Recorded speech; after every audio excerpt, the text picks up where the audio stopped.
It began like any ordinary day, a calm morning inside the base, where discipline and silence walked side by side.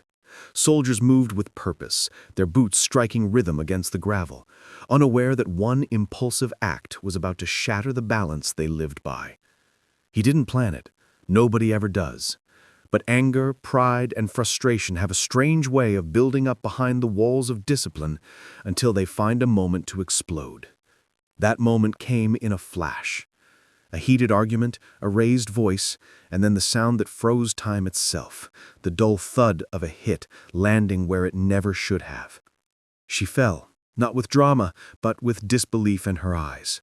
Disbelief that someone she once trained beside could lose control like that. The air turned heavy, thick with shock. Every soldier nearby stood in silence, their training telling them not to interfere, yet their humanity demanding they do.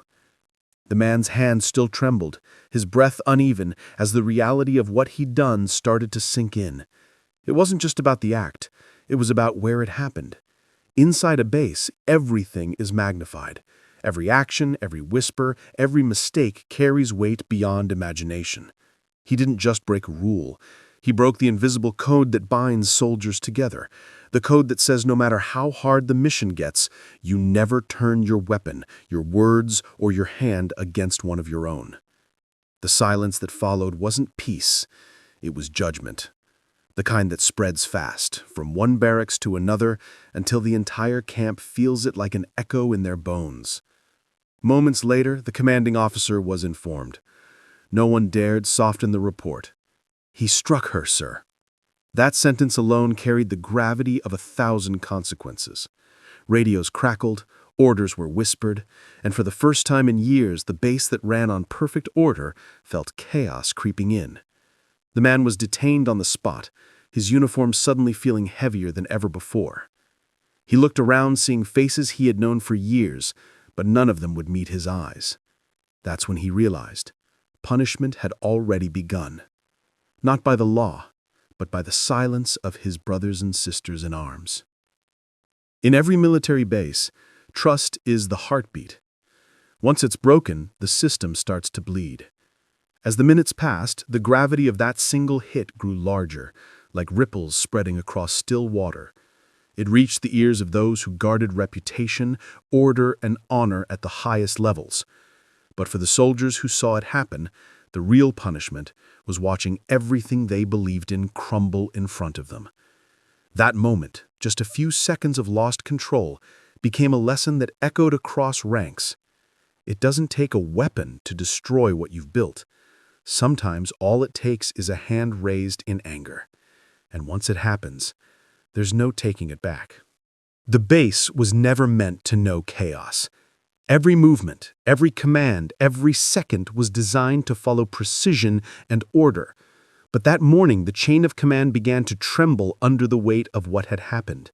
Word traveled faster than any vehicle on the compound, from the barracks to the command tower, and finally into the hands of those whose presence could change everything.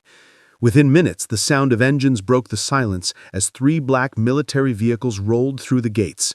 When the doors opened and 3 generals stepped out, the air itself seemed to stop moving. Their arrival wasn't ordinary. It wasn't a routine inspection or a visit to boost morale. This was power descending upon disorder, authority coming face to face with the kind of mistake that stains more than reputations. It stains honor. The soldiers stood at attention, but their hearts raced. Everyone knew what it meant when generals arrived unannounced. It meant the situation had crossed the line of internal discipline. It had become an event, a headline waiting to happen, a matter that reached beyond the base into the corridors of national command. The generals walked with calm precision, their expressions unreadable, yet their eyes said everything. Disappointment, concern, and control. They didn't need to raise their voices. Their silence spoke louder than any order. The man who caused it all was brought forward, his posture stiff but his face pale. He had trained for war, for storms, for survival, but nothing could have prepared him for the storm standing right in front of him. One of the generals spoke quietly, but every word landed like thunder. "You've not just broken conduct, you've broken trust." Those words carried the weight of thousands of soldiers who lived by that code every single day. The officers nearby didn't move. Even the wind seemed to pause. Orders followed, swift, sharp, unquestioned. The area was to be secured, communication restricted, and no one was to leave the premises. Within moments, the base that once buzzed with activity fell silent. Computers shut down, operations halted, training paused. The sound of boots on gravel stopped as the base entered lockdown. To an outsider, it might have looked like a simple shutdown, but to those inside, it felt like the heart of the base had stopped beating. As the investigation began, whispers replaced conversation. Soldiers exchanged glances, but not words.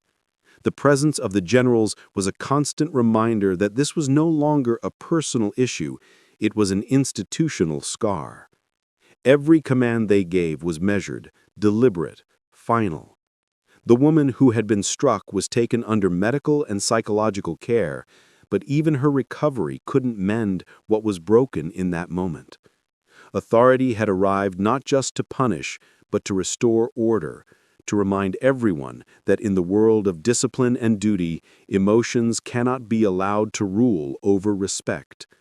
The shutdown was not just a response, it was a statement. Power had spoken, and the message was clear. No rank, no bond, no history stands above the code that keeps the military alive. When the gates of the base closed and the hum of routine faded, a strange silence settled over the compound, a silence that didn't bring peace, but pressure. Every soldier felt it, every wall seemed to listen. The investigation had begun, and nothing was going to remain hidden for long. The truth has a way of moving quietly, slipping through cracks, and revealing itself when least expected. As the general's team started digging deeper, they uncovered fragments of stories, whispers of tension, and unspoken truths that had been buried beneath the surface of military loyalty. What started as a single act of violence began to unravel a web of issues: favoritism, rivalry, exhaustion, and the unrelenting pressure that comes with wearing the uniform. It was no longer just about one man's mistake. It became about the system that allowed such tension to build unseen. Inside interrogation rooms, words were chosen carefully, yet every testimony added a new layer to the story. Some spoke of the stress that had been mounting for months. Others mentioned the personal disputes that had gone unnoticed by command. The generals listened without emotion, but every detail was being written into a report that would travel far beyond the base walls. The woman, though recovering, became the voice of quiet strength. She didn't seek revenge, Wanted truth. Her calmness carried more power than any shout could, and in that calmness, the real story began to surface, not of hatred, but of human breaking points. In military life, emotions are often buried beneath orders. Soldiers are trained to endure, to obey, to overcome. But what happens when endurance turns into silence? When frustration finds no voice until it explodes? The generals understood this too well. They had seen it before, but rarely this close to home. The shutdown of the base was not only to maintain order, it was to give space for reflection, for everyone to realize that behind the steel discipline of the military lies a fragile layer of humanity. The truth wasn't comfortable, but it was necessary. And as reports were written and decisions made, everyone knew that something had changed forever. Days turned into nights filled with restless waiting. Rumors spread faster than orders. Some soldiers were transferred, some demoted, and some quietly discharged. The man who started it all sat alone in a holding cell, no longer a soldier, no longer a symbol of strength, just a man facing the consequences of a moment he could never undo. The generals eventually left, but their presence lingered like a shadow across the compound. The base reopened, but it wasn't the same. People spoke softer, moved slower, thought twice before reacting. The truth had done its work. It had broken the illusion of invincibility. It reminded everyone that discipline isn't just about commands and ranks. It's about control over oneself. In the silence that followed, every soldier learned the same quiet lesson. Even in a world built on order, one unchecked emotion can bring everything crashing down.